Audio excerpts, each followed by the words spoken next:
اعوذ باللہ من الشیطان الرجیم بسم اللہ الرحمن الرحیم۔ السلام علیکم، 9th کلاس۔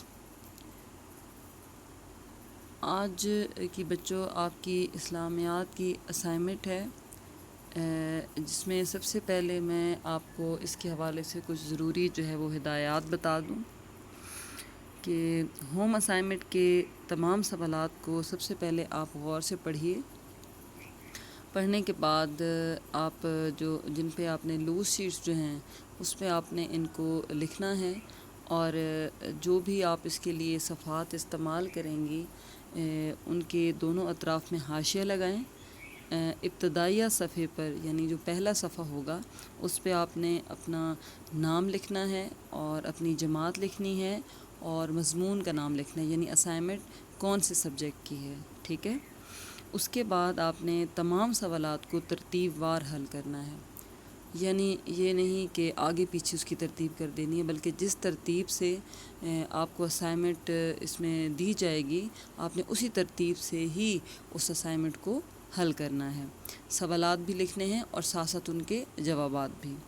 اسائنمنٹ کے لیے صرف نیلا مارکر اور نیلا پین ہی استعمال کرنا ہے، اس کے علاوہ کسی اور کلر کا پین آپ استعمال نہیں کر سکتے۔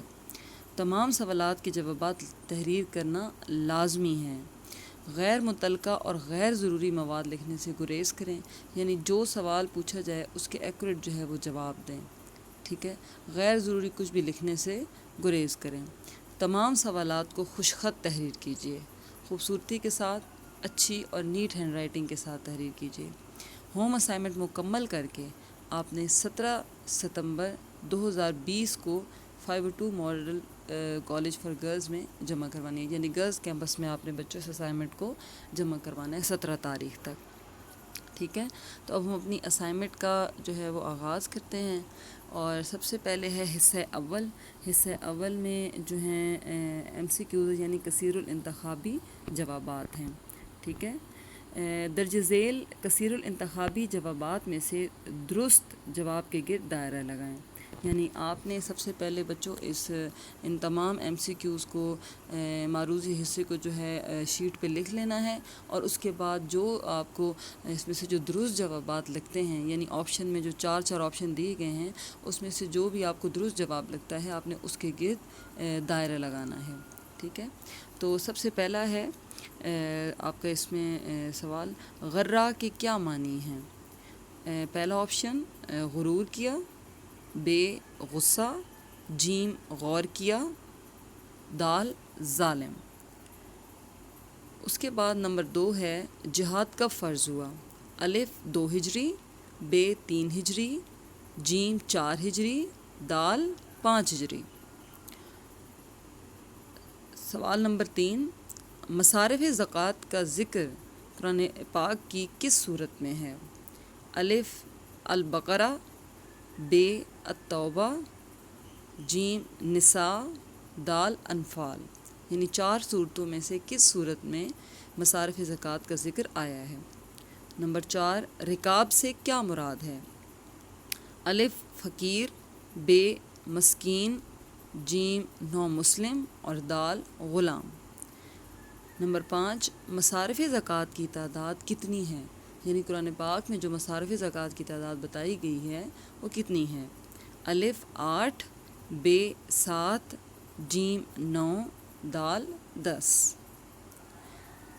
نمبر 7، باترن کے کیا معنی ہیں؟ الف طریقہ، بے اتراتے ہوئے، جیم عقل، دال لالچ۔ نمبر 7، فثبتو کے کیا معنی ہیں؟ الف ثابت کرنا، بے صلح کرو، جیم تو ثابت قدم رہو، دال تم ڈرو۔ نمبر 8، جارن کے کیا معنی ہیں؟ الف دوست، بے معاون، جیم حمایتی، دال الف بے جیم تینوں۔ اس میں بچوں یہ آپشن ہے کہ جو پہلے تینوں آپشن ہیں اس میں تو لکھا ہوا ہے کہ پہلا آپشن ہے، الف آپشن ہے دوست، بے آپشن ہے معاون، اور جیم آپشن ہے حمایتی۔ اب اس میں دال آپشن یہ ہے کہ الف بے جیم تینوں درست ہیں، ٹھیک ہے۔ تو اس میں سے آپ کو جو بھی ٹھیک لگتا ہے وہ آپ نے جو ہے اس کے گرد دائرہ لگانا ہے۔ نمبر 9، طراعت کے کیا معنی ہیں؟ الف لشکر، بے آمنے سامنے ہوئے، جیم تو عمل کرو، دال فتح یاب۔ نمبر 10، اللہ تعالیٰ نے مسلمانوں کی کتنے فرشتوں سے مدد کی؟ الف 500، بے 800، جیم 900، دال 1000۔ نمبر 11، کن لوگوں کی طرح ہونے سے مسلمانوں کو منع کیا گیا؟ الف اتراتے ہوئے، بے بھاگتے ہوئے، جیم ظالم، دال محکوم۔ نمبر 12، شرد کے کیا معنی ہیں؟ الف لے آؤ، بے چلے جاؤ، جیم بھگا دو، دال لڑو۔ نمبر 13، قدا بے سے کیا مراد ہے؟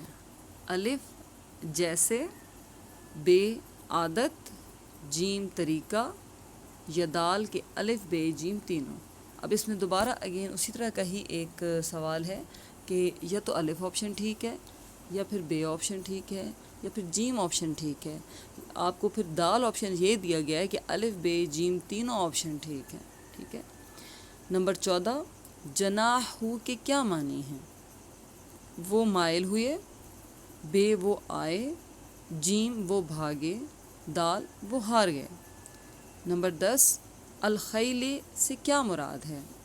الف گائے، بے اونٹ، جیم گھوڑا، دال بھیڑ۔ نمبر 16، للسلمے کے کیا معنی ہیں؟ الف فتح کے لیے، بے صلح کے لیے، جیم سب کے سب، یا دال سامان۔ صغیرنا کے کیا معنی ہیں؟ الف چھوٹے، بے بڑے، جیم رحم، دال صالح۔ نمبر 18، المرتشی کسے کہا گیا ہے؟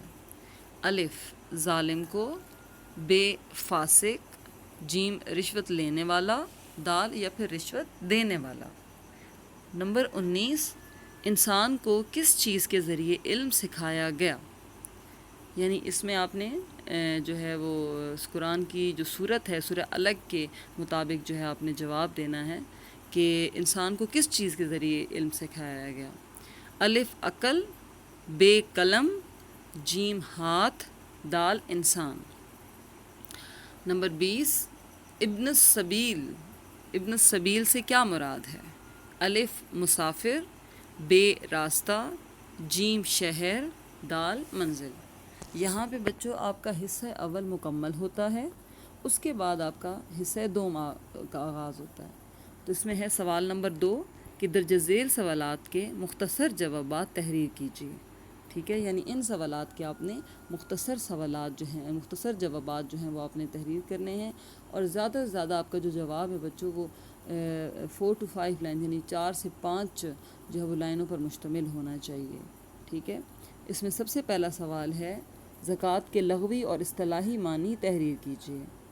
سوال نمبر 2، غارمین سے کیا مراد ہے؟ سوال نمبر 3، زکوٰۃ کے مصارف سے کیا مراد ہے؟ سوال نمبر 4، علم کی اہمیت کے حوالے سے 2 احادیث تحریر کیجیے۔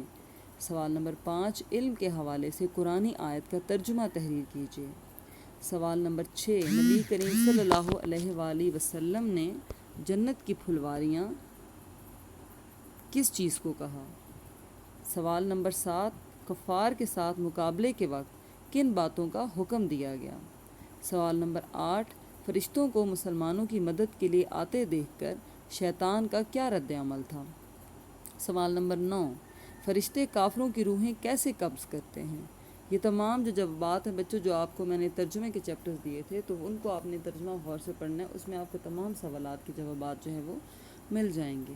سوال نمبر 10، شرد دوابے سے کیا مراد ہے؟ اس کی وضاحت کریں، یعنی اس کے لغوی معنی بھی لکھنے ہیں اور اصطلاحی معنی بھی لکھنے ہیں۔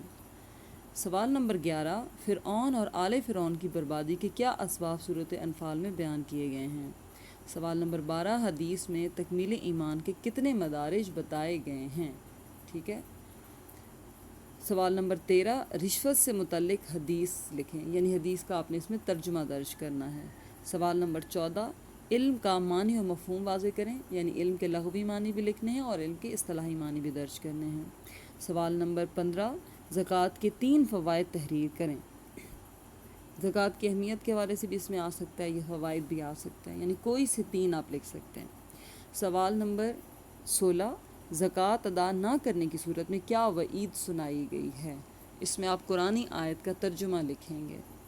سوال نمبر 17، جہاد کی تیاری کے حوالے سے سورہ انفال میں کیا احکامات بیان کیے گئے ہیں؟ سوال نمبر 18، جہاد کی تیاری کا حکم کیوں دیا گیا؟ یعنی پہلا سوال یہ ہے کہ جہاد کی تیاری کے حوالے سے کیا کہا گیا ہے، اور پھر دوسرا سوال یہ ہے کہ اس کا حکم دیا کیوں گیا ہے، یعنی کیا وجہ ہے۔ سوال نمبر 19، نبی کریم صلی اللہ علیہ وآلہ وسلم کے لیے کس کا ساتھ کافی ہے؟ آیات کی روشنی میں آپ نے جواب دینا ہے۔ سوال نمبر 20، کفار کی جانب سے عہد شکنی کی صورت میں نبی کریم صلی اللہ علیہ وآلہ وسلم کو کیا ہدایات دی گئی ہیں کہ آپ صلی اللہ علیہ وسلم کو کیا رد عمل کرنا چاہیے؟ یہ آپ کی بچوں اسائنمنٹ ہے، اور آپ نے اس کو جو ہے مکمل کر کے جو ہے وہ 17 تاریخ کو گرلز کیمپس میں جمع کروانا ہے، ٹھیک ہے؟ اپنا بہت خیال رکھیے گا۔ اللہ پاک آپ کو نفع دینے والا علم حاصل کرنے کی اور اس کو نفع دینے والا علم پھیلانے کی توفیق عطا فرمائے۔ اللہ حافظ۔